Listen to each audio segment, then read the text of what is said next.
Okay, hello. Good afternoon, students. Today we are also back to take care of our last module in the course, that is to do with the issue of language and style. Don't forget that we are still on the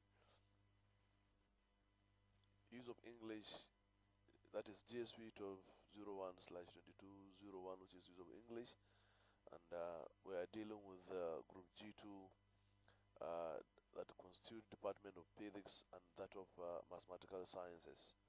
Therefore, class, our concern is going to do with the issue of language and style today, uh, and it's going to be our last module, inshallah. You see, class, when we talk about language and style, we are trying to talk about the literature. You see, all our previous discussions from Module 1 to Module 6 usually dwells on the aspect of language.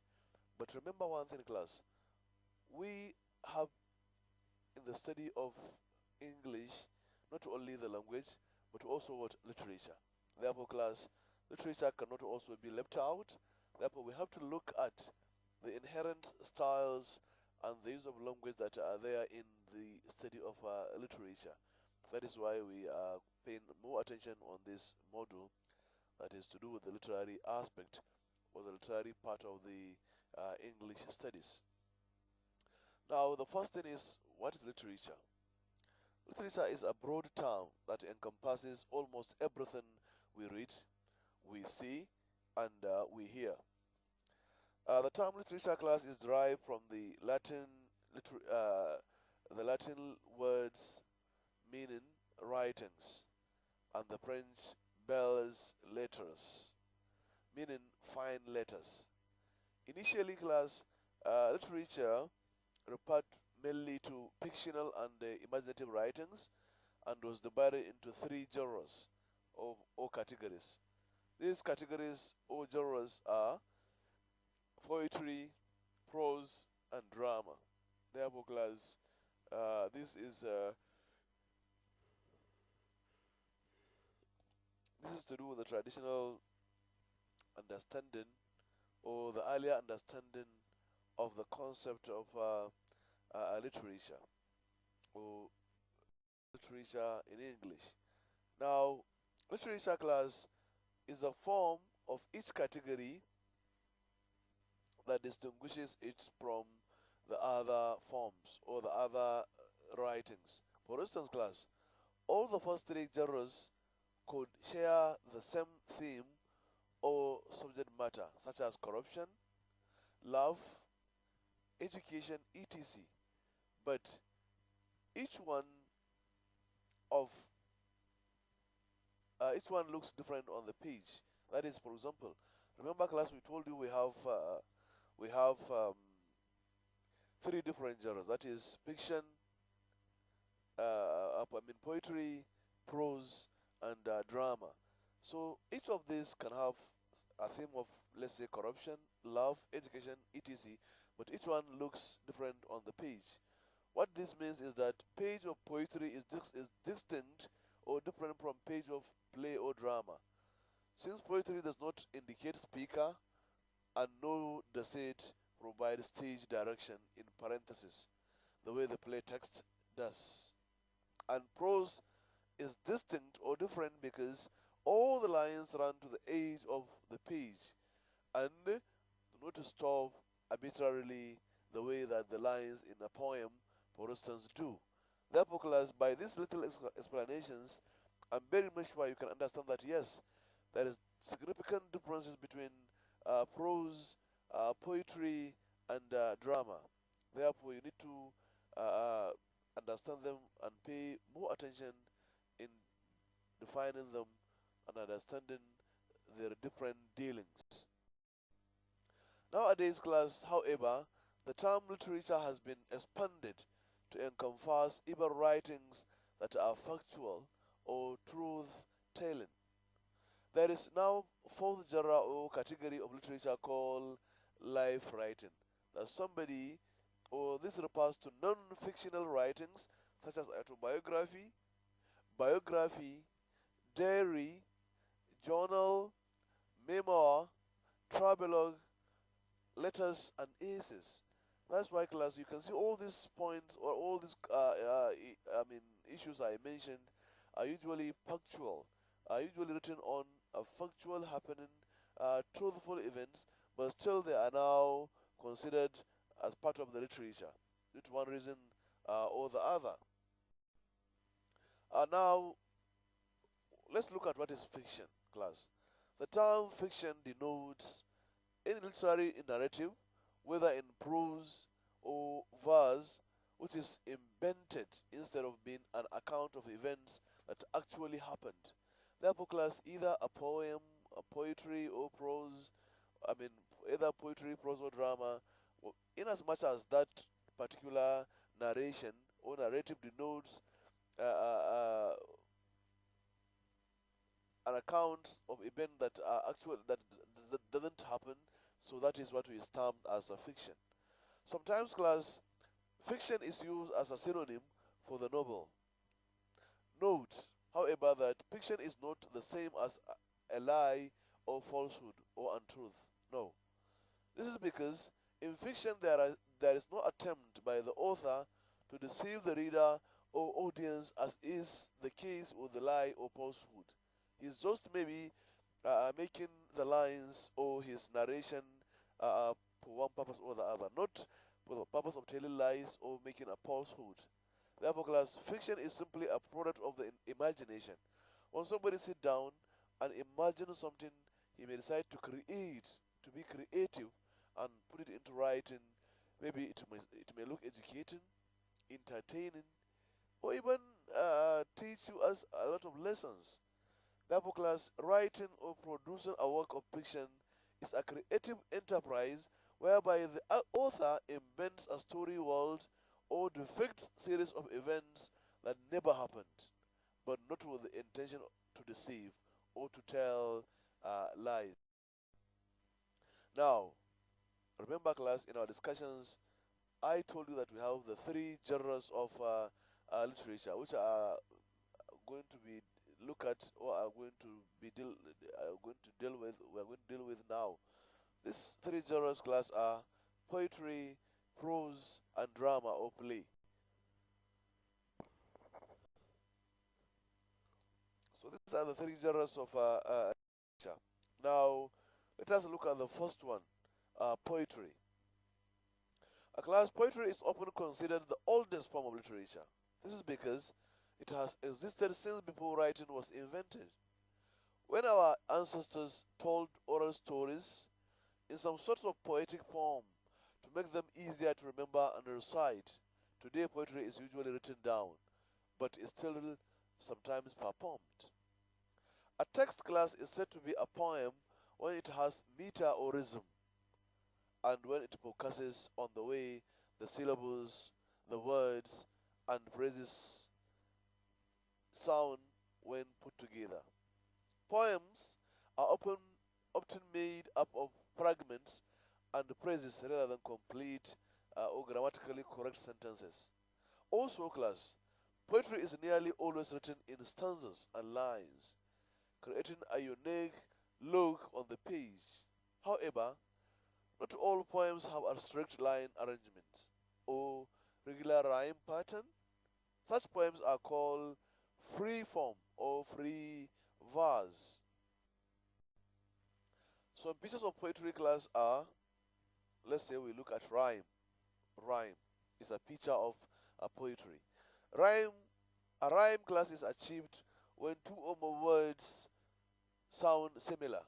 For example, fly, high, buy, or see, three, agree, first, incest, assist. You can see how this rhyme or look at maybe sound similar. So in a poem, the rhyme is usually achieved when the last words of two or more lines have the same sound. For example, do you see the little fly up the wall so high? Do you see the little fly up the wall so high? So you see fly and high. Look at how they end. They rhyme together. You can see there here that fly rhymes with high. Rhyme is what gives poetry it is musicality. That is what made poetry pleasant to the ears, pleasant to hear. They rhyme together. So that's what we mean by rhyme. Now, some pieces of poetry also, we can look at the verse. A verse refers to the lines of a poem. Most of the time, a verse is not a full or complete sentence. It is just a line of poetry. Consider this excerpt from, let's say, New Ocean Dore's poem. Poetry is man meaning to man. So you can see poetry as a line, is as a line, man as a line. So look at that. So the verse refers to the lines of poem. Most of the time, a verse is not a full or complete sentence, depending on the style of the writer or the poet. From this example class, you can see that a verse could even be just one word, as you can see from the poem poetry is that of Nui Oshindere. Now, another feature class is the stanza. This word is derived from the Italian word to mean stopping place. A stanza is a grouping of the verse lines in a poem. Stanzas are often separated by a space in the printed text. The stanza class is the equivalent of the paragraph in prose writing. In other words, a passage or story or essay is made up of paragraphs, while a poem is made up of stanzas. So when essay constitute or contain paragraphs to make an essay, now we have stanzas that come together to make a poem. Or yes, a paragraph is made up of sentences, while a stanza is made up of what? Lines or verses. The excerpt class given above from Oshindere's poem is a stanza. Now, that is to do with the poetry. Now, let's look at the prose. You see, class, prose can be defined as any kind of written text that is not poetry. The most typical varieties of prose are novels and short stories, while other types include letters, diaries, journals, and non-fiction. Prose is written in complete sentences and organized in paragraphs. Instead of focusing on sound, which is what poetry does, prose tends to focus on plot and characters. Now let's look at some pictures of prose. Prose has plot. Plot means the arrangement of the events of a story. The most common type of plot is the linear plot, which has this structure: beginning, middle, and end, or departure, adventure, and return. However, not all plots are linear or chronological in order. The story above has a linear plot since the events of the story are narrated sequentially. Some pictures of prose also are what? Characters or characterization. Characters are the people, animals, or things whose actions drive the plot of or a story. That is, the people involved, or the animals, or anything that complement the action or the plot of a story. This means that characters can be human or non-human, such as animals, trees, or even things. Characters can be either round or flat, or they could be major or minor. Major characters are characters that play significant or important roles in a story. Without them, there would be no story. Minor characters are not as important as major characters, and therefore, even without them, the story could still remain. Most major characters are what? Are round characters. Round characters show change, development, or growth, while flat characters, on the other hand, are what? Static in nature, in the narration. The next feature is setting. This refers to the places or place where the story takes place. Setting can be a room, a house, a country, the forest, or even another planet. Settings can be actual places that we know or they could be places that are imagined by the author or writer of the story. That is for the prose. And now let us look at drama or play. Any text meant to be performed rather than read can be considered as drama. Dramas are usually called plays. The greater part of a drama is dialogue with periodic stage directions. Dramas are meant to be acted out in front of an audience. The writer of a drama is called a playwright. A playwright. So let's look at some features of drama. We have dialogue. This refers to the talk or conversation between two or more actors or characters. We also have monologue. Monologue is used to refer to a situation where a character speaks alone to no one in particular or speaks to himself. That is interior monologue. We have stage direction also as a feature of drama. This refers to the instructions given by the playwright on how the stage is to be arranged or how certain actions are to be done. It is usually written in italics. For what? For emphasis. Then we also have types of drama, such as we have the major types of drama, such as tragedy. Tragedy is a type of drama or play that has a sad ending. We have comedy. Type of drama. This is the type of drama that has a happy ending and often makes the audience laugh. Then we have tragicomedy. This type of drama is a drama that contains features of both of tragedy and comedy. That's why they are called tragicomedy. That is having the mixture of the two features together. Now, let's look at non-fiction. Non-fiction class is also called life writing because it generally refers to texts that tell the stories of real people's lives. The most common types of non-fiction are autobiography. This is the story of a person's life told by himself or herself. Then biography. This is the story of a person's life told by someone else. Then we have diary or journal. This is a record of the day-to-day events or happenings of a person's life which are recorded by that person as they happened. We also have travelogue.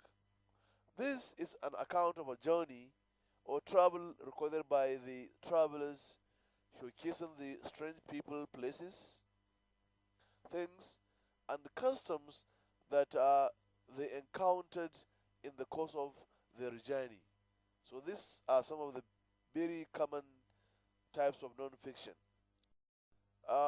We also have other types of literature. Other types of literature that include oral literature, such as folklore, fables, legends, myth, and folk tales, and graphic novels and comic books. So, to conclude all this our discussion class, in a nutshell, we can say that literature is divided into three major genres: poetry, prose, and play or drama. Prose works can be further divided into fiction and non-fiction, and each of these has its own features and what characteristics. The beauty of literature is that it is all around us. Whenever we tell stories or recount our experiences, we are engaging in literature. It is in literature that human beings can record and keep the best that has been known and thought in the world. Literature preserves our thoughts, experiences, emotions, and knowledge. It is also through the constant engagement with literature that we improve our vocabulary, gain general knowledge, and sharpen our mental faculties. We cannot get by, it seems, without literature in our lives. So literature is necessary whether we like it or not in every of our discussions and interactions. Now we can look at some of the review questions that you may likely to drill yourself or engage yourself with. For example, what is the meaning? Ask ourselves, what is the meaning of the term literature? How many genres of literature are there or do we have? What are the distinguishing features of each genre or literature? What is the major difference between fiction and non-fiction? So when you try to master all these discussions we had of across the three different genres, that is prose, poetry, and drama, you may end up answering these questions in a very easy way. But remember, class, all these come around or centered around the concept of what literature and other related terms. Therefore, class, these are some of the review questions. And this brings us to the end of this lecture on the course GSP 2001 2201 use of English. Therefore, we shall see in the exams, inshallah. And thank you very much, and best wishes.